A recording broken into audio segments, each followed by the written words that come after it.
You're listening to The Voice of Russia in London. I'm James Reinl, and we're taking a look at the pullout of foreign troops from Afghanistan and more bloodshed in the turbulent South Asian nation over the weekend.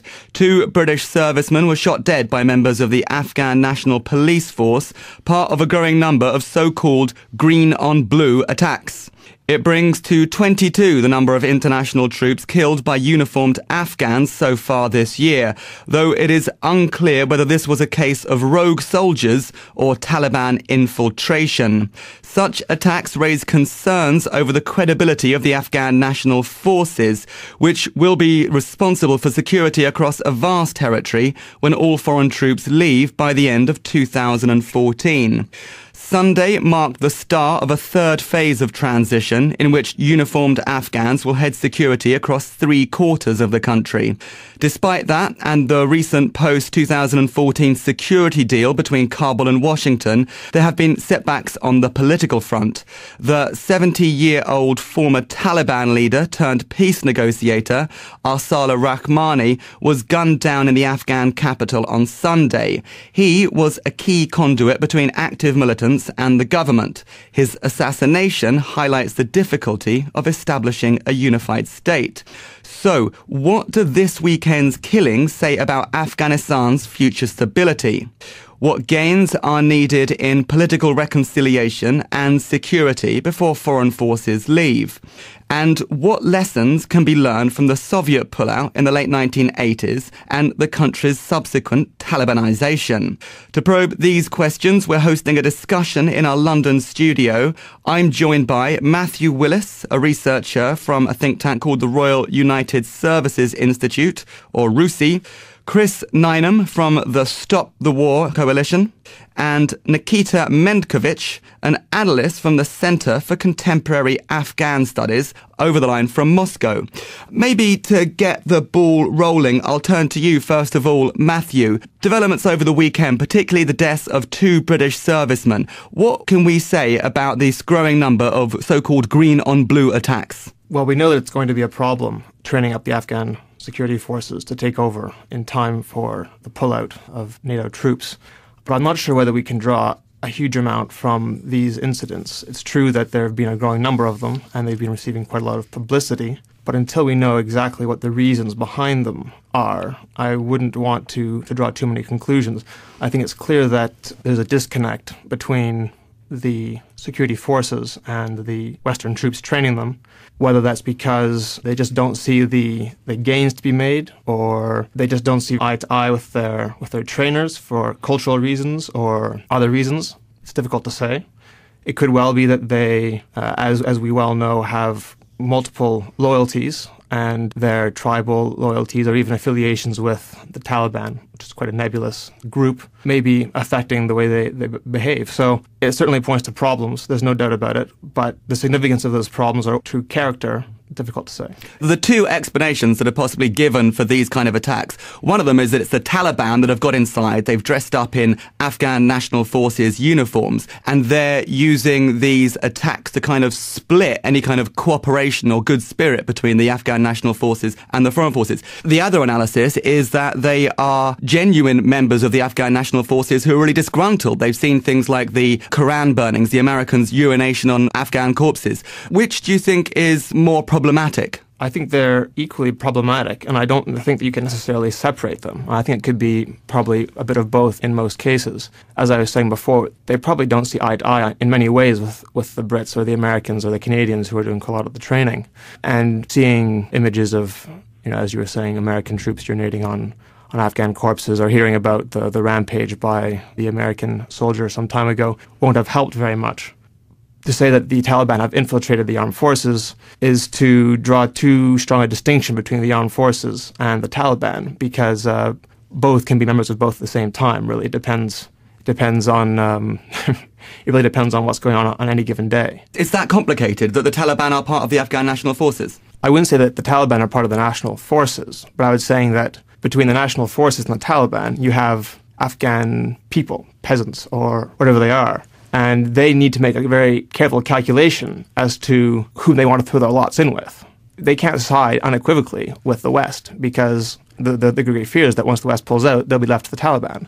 At the same time, there's some hope that being with the army might be advantageous for its own reasons. For instance, they get education, they get money sometimes, they learn some trades. So there's no one loyalty for these people, and they are in a very, very precarious situation. They tread a very fine line between life and death. So they don't necessarily see belonging to the Afghan National Security Forces as any form of protection. For them, it's also a liability. Likewise, belonging to the Taliban or taking part in activities coordinated by the Taliban on an ad hoc basis, which is what often happens, in some cases serves their interests, or to put it a little bit less callously, it helps them survive. Chris Nineham from the Stop the War Coalition. The deaths over the weekend of 2 British servicemen, does this, from your point of view, add once again to the argument that it is time to stop the war? It certainly does.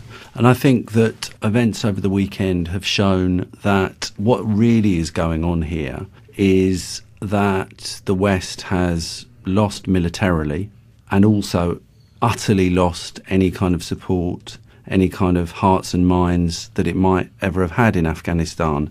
And what I think is needed, first of all, is some honesty in this debate and discussion. I mean, Lieutenant Colonel Daniel Davis leaked a report in the United States a month ago, which basically said that the reality on the ground is that NATO and ISAF are losing everywhere. The Taliban are growing in strength. Anti-Western sentiment is increasing. This is the situation we've always said would come about, but it definitely has come about now. The occupation is a shambles. It's lost. And that's the first thing the politicians and the commentators need to accept. The second thing they need to accept is that every single day that the Western forces stay in Afghanistan, the society becomes more polarised and more explosive. The division between the government and the Taliban is growing daily. The assassination that you mentioned just underlines this. Any kind of solution, any kind of moving forward in Afghanistan is going to be very, very difficult. But what we need to understand is that the presence of our troops there is making the situation worse every single day, every week, every month that we stay. And so our call for the troops to come out is the essential prerequisite for there to be any kind of sensible, any kind of proper solution in the country. I'm going to turn to Nikita in a second, but I just want to throw back at you a couple of statistics. On Sunday, that was the moment that the Afghan government announced plans for the third tranche of the country's security transition, whereby they're going to be taking the lead for security across 3/4 of the country, including all 34 provincial capitals. The latest UN report says that civilian casualties in Afghanistan have dropped 20% in the first 4 months of the year. And that's the first time it's turned around after 5 years of rising numbers of civilian casualties. How do you respond to those? Because your argument is it's getting worse, but there is some suggestion that it's getting better. The first part of what you say, what you're essentially saying, is that the Western forces are retreating, and that's true. The reason why they're handing over to so-called Afghan security forces is because they've lost. And so they've been pulled back to base. So, I mean, I agree with you that this just underlines my point. The West is being defeated. What the Afghan security forces actually mean is a whole nother question, as we've seen over the weekend, you know. That's point one. Point two, you say a 20% reduction in civilian casualties. I don't, the UN does. Sorry, the UN does. That's been quoted. Well, A, the figures are almost impossible to be certain about. But even if that's the case, you're seeing, you know, 1/5 less than the catastrophic level of civilian casualties that has been a result of the occupation. That's not enough. We want to see an end to Western bombing, to night raids, to the atrocities that have been carried out. And it's only when you see not a 20% reduction in civilian casualties, we want to see an end to all civilian casualties. And that depends on, first and foremost, the Western powers understanding their colonial mission in Afghanistan is over, finished. They need to pull out. I'll throw that one over to you in Moscow, Nikita. The West has been defeated, they're pulling back to base, and they're retreating. I'm quite disagree with this point of view.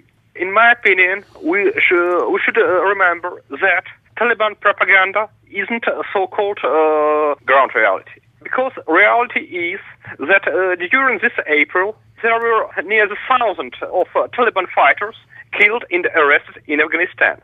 It's a fact. You also mentioned 20% fall of civilian casualties. It's also the result of war efforts in this year. I can't call it defeat of the West in Afghanistan. The situation isn't easy. We can't just stop war now and go away. It's impossible. But the war can be finished, and the war can be win. It is possible. There are a lot of things done to make it. I can't say that the Taliban became bigger or stronger, because it's not real. Really, a lot of districts were recaptured from Taliban by Afghan National Army and international force. Of course, international forces are starting going back to those bases. But it is what we call a security transition. It means that more and more operations are going to be done by Afghan forces with support, but not by in command of international forces. It is the transition. And it is not the defeat, but the way the war is going and should be going. So I think that the best way to finish this war in a few years is to continue destroying the Taliban for 2 or 1 year and a half, which is left before 2014. When everything is going to be ready, the best way for international forces is really to leave the country, but when it will be ready. Not now, not to run away like you are defeated, because you are not. Your business is to destroy terrorists, to destroy Taliban, to win this war, and then, not defeated, go away. It is the honor of the international coalition, and it is its historical mission. You're listening to The Voice of Russia in London. I'm James Reinl, and we're taking a look at the pullout of foreign troops from Afghanistan. I'm joined by Matthew Willis, a researcher from the Royal United Services Institute, Chris Nineham from the Stop the War Coalition, and Nikita Mendkovich, an analyst from the Center for Contemporary Afghan Studies in Moscow. Maybe I'll turn to you at this stage, Matthew. The two other guests have presented quite different analysis of what's happening in Afghanistan at the moment. On the one hand, it can be seen as a sensible security transition from international to Afghan forces. On the other side, it could be a straightforward military defeat and withdrawal. How do you see it? Well, I think it depends a lot on what you define as success or victory or defeat, for starters. I don't agree with the very, very gloomy picture that Chris has painted, partly because no picture is black and white, although there's no doubt that things aren't going especially well for the alliance at the moment. Reliance on the statistics that we've heard, I wouldn't put too much stock in them. For instance, you might hear about coalition casualties increasing or civilian casualties increasing. But what does that mean? Does it mean that the NATO troops have been pushing further into Taliban-held territory, having more engagements, and therefore suffering more casualties as a result, but taking territory? Or does it simply mean that they're suffering more deaths? Likewise, if casualties decrease, that could be because they're actually winning, or it could be because, as you suggest, they're withdrawing, and therefore there's less contact with the enemy. I think what we really need to think about is the big picture. I don't agree that simply killing more Taliban is the way to defeat them, because there's probably an inexhaustible supply of fighters. Ultimately, to win the war, you have to win the battle of perceptions. You have to find a way of convincing the Afghans that their lot is with the West and not with the Taliban. That can't be accomplished militarily. The other big problem has less to do with the Afghan National Security Forces, although they're a big part of it.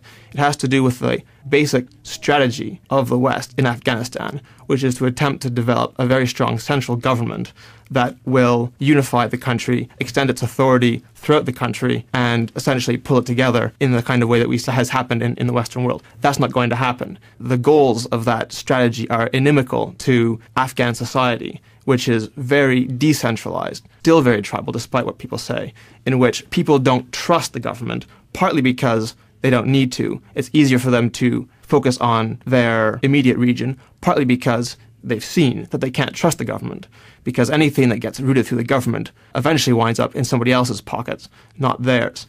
And that's going to be the real problem, because it's a problem of legitimacy, and it will affect the security forces.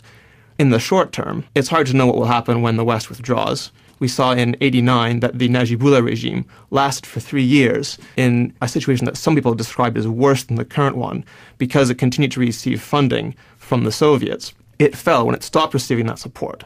So, beyond the strategic question, we have to wait and see, really, how long the West continues to support the government in Afghanistan once the majority of troops pull out, because they won't all pull out in 2014. That was part of the strategic framework agreement that was signed by Obama and Karzai recently. And that will really have quite a big impact on how well or badly things go. Chris, I'm going to let you come back in there and answer some of the criticisms of the argument you put forward, and then we'll turn to Nikita and go to some of the issues that Matthew just raised about the need for a political solution and then what happens after 2014. But to you, Chris. All the evidence that I've seen has suggested that actually the Taliban is strengthening and has been strengthening since the real ramp up of the occupation in the mid-period of last decade. And certainly the number of killings of Western service people has gone up year on year since 2006. We can discuss the last year, but in general, that's been the trend. You know, the circumstantial evidence is difficult for Nikita because what you see is more attacks nearer to the heart of the security apparatus. You see demonstrations of ordinary people outside US bases and NATO bases saying, we want you to go. You see an increase in the publicity around a whole series of atrocities against Afghan people. It seems to me that the picture Nikita paints simply isn't sustainable. It seems to me opposition to the occupation is growing and the support for the Taliban is growing. Now, just to move on briefly to the points Matthew makes, which are correct, I think, about you have to look at the bigger picture. It seems to me historically it's incontrovertible that central to Afghans' problems has been great power intervention in all its various forms. And it seems to me also incontrovertible that the problem that he points up, which is a problem of credibility for the Afghan government, is massively increased by the fact that the Afghan government is allied with the West. And when Karzai says, with the security agreement that Matthew mentioned, when Karzai makes a deal with the West saying we're going to keep Western troops in longer than 2014, apart from the fact that's Obama and Cameron and others reneging on the agreements from our side, it's also going to deepen the problems for the Karzai government. So, you know, the Taliban will just grow because of that agreement. So what's happening is that, as historically has been the case, Western intervention in Afghanistan is tearing the country apart. It's further polarising it. This is the elementary fact that all serious historians about Afghanistan will attest to, and which our political elite and military elite need to understand as well. There's no easy solutions here, but the prerequisite for any kind of progress in Afghanistan over time, you know, it's an obvious point, but it obviously needs to be made again, is the pulling out of foreign troops and allowing Afghan people to sort their own futures out for themselves. You're listening to The Voice of Russia in London. I'm James Reinl, and we're taking a look at the pullout of foreign troops from Afghanistan. I'm joined by Matthew Willis, a researcher from the Royal United Services Institute, Chris Nineham from the Stop the War Coalition, and Nikita Mendkovich, an analyst from the Center for Contemporary Afghan Studies, over the line with us from Moscow. And Nikita, it's you that I'd like to turn to now. We just had a pretty strong argument from Chris, giving explanation and account for how the Taliban are perhaps as strong as ever, and that the West really is on the back foot in Afghanistan, which counters what you were saying earlier. And to back that up, there was a point I made at the beginning about the death over the weekend of Arsala Rahmani, the 70-year-old former Taliban leader who turned into a peace negotiator. He was assassinated by 3 unidentified gunmen in a brazen attack in the Afghan capital, Kabul. Here's my question to you. Does his assassination showcase that the strength that the Taliban still has in the country, and also the immense difficulty in creating a political solution that would involve bringing the necessary Taliban into some kind of coalition government? We really don't need any kind of such coalition and such measures. In 1945, we didn't need any kind of reconciliation or negotiation to finish the war and to capture Berlin. And now the war also can be and should be finished such way. The leaders of the Taliban movement should be arrested or destroyed, but not integrated in political systems, because it's impossible and dangerous to include terrorists and extremists into political process. It will break the idea of the democracy building itself. And in my opinion, I want to say just one more time, war can be avenged. It is possible. Of course, you can go to Afghanistan, for example, to Pulicharki prison, and try to persuade Taliban fighters who were arrested by national or international forces that the US is defeating. But I'm afraid it will be really hard to persuade them and to persuade those who were killed by international forces that they are winners and international forces not. It's quite strange position, in my opinion. International coalition and Kabul government is really winning the war, not losing it. And when we're saying about terrorist acts and killings, of course it's terrible. But it's a part of a terrible war, which should be finished by winning it. Can I just stick with you for a second, Nikita? And there was an issue that was raised by Matthew Willis from RUSI earlier on, which was about the Soviet invasion of Afghanistan and the withdrawal in 1998 and 1999, which led to a Soviet-backed regime in Afghanistan that fell, he says, after a lack of Soviet support within a few years. What analysis do you present of what happened back then and what lessons can be learned from it about what's happening in Afghanistan now? The lesson is that the war shouldn't be stopped. It should be finished. Stopping the war, it means that we are just stop any action and going away. It means defeating. But when the war is finished, when the war is won, peace will come. Our big mistake in Afghanistan was to stop backing of Najibullah regime in 1992. Because it led to destruction of this regime, destruction of the Kabul, and current government system. In my opinion, West, in our days, shouldn't repeat this mistake. Maybe turning to you at that stage, Matthew, the argument that Nikita is putting forward there is that you can simply win a straightforward military victory. I'm not sure that's exactly the same position as you're getting from Washington, but you look at the number of drone strikes, for example, that are being launched against members of the Taliban, killing a small number of terrorist insurgents, is possibly being seen as the way forward from their perspective. No, I don't think that's a very good idea. I think it's wrong-headed. I don't agree that you can simply get rid of the Taliban by killing them off.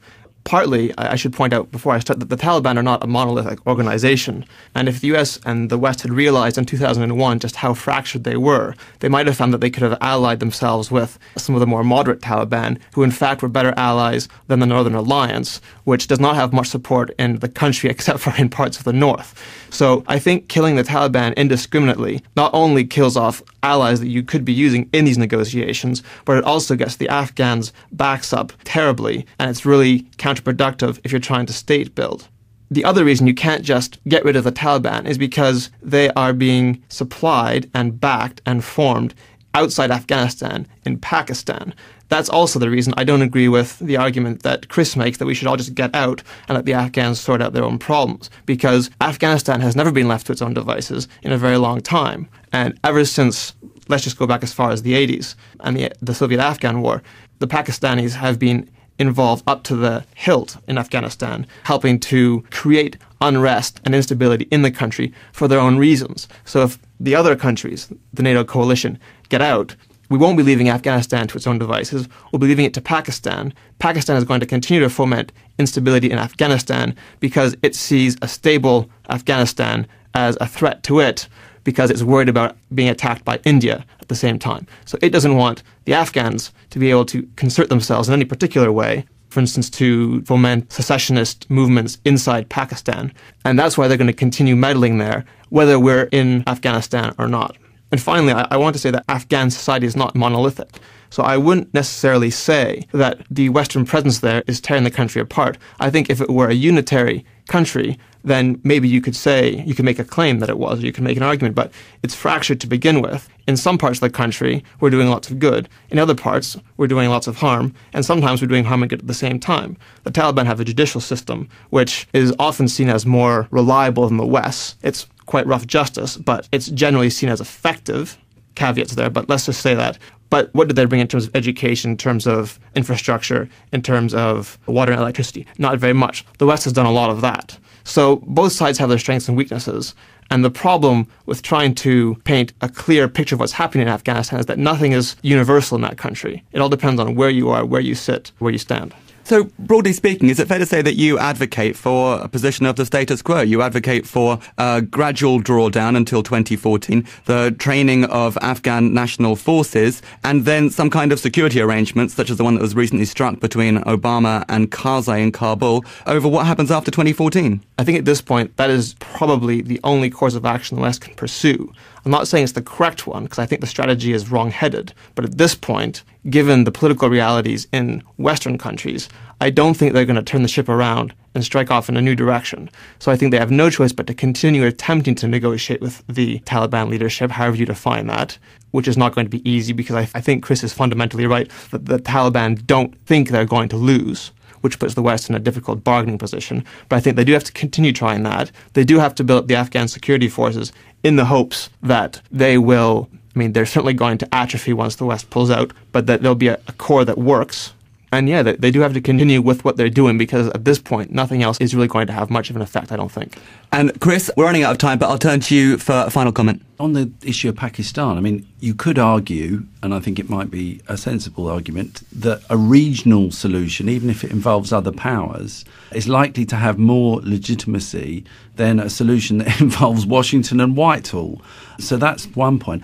Just on Nikita's position, to be honest, Nikita's position is kind of almost off the spectrum and way more hawkish than thankfully, even the positions taken in Western capitals. The problem, it seems to me, with the position taken in the Western capitals is that they're muddling through, really. On the one hand, as you say, they're still doing night raids, they're still doing drone attacks on Taliban targets. On the other, they're desperately trying to say that they're seeking some sort of negotiated solution, and the two things just are not matching up together. It's a policy that is going nowhere. And really, as I said at the beginning, the crucial thing is that we accept the reality of the situation. The Western powers have militarily been defeated. They've lost any kind of traction in Afghan society, and they need to draw the conclusions from that. And the thing that really makes me angry is that really that's been kind of privately accepted, I believe, by both the military and the politicians. And the only reason that more British and American troops and other troops are being sent out there to kill and maim and potentially die and be wounded is to save face for the Western capitals, who are not prepared to publicly accept that their policy has been a disaster.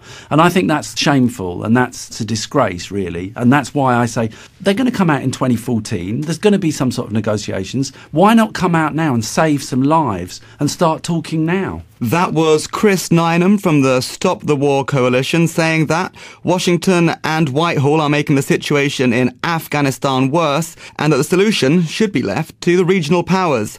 I was also joined by Matthew Willis, a researcher from the Royal United Services Institute, and over the line from Moscow by Nikita Mendkovich, an analyst for the Center for Contemporary Afghanistan Studies. You're listening to the Voice of Russia in London.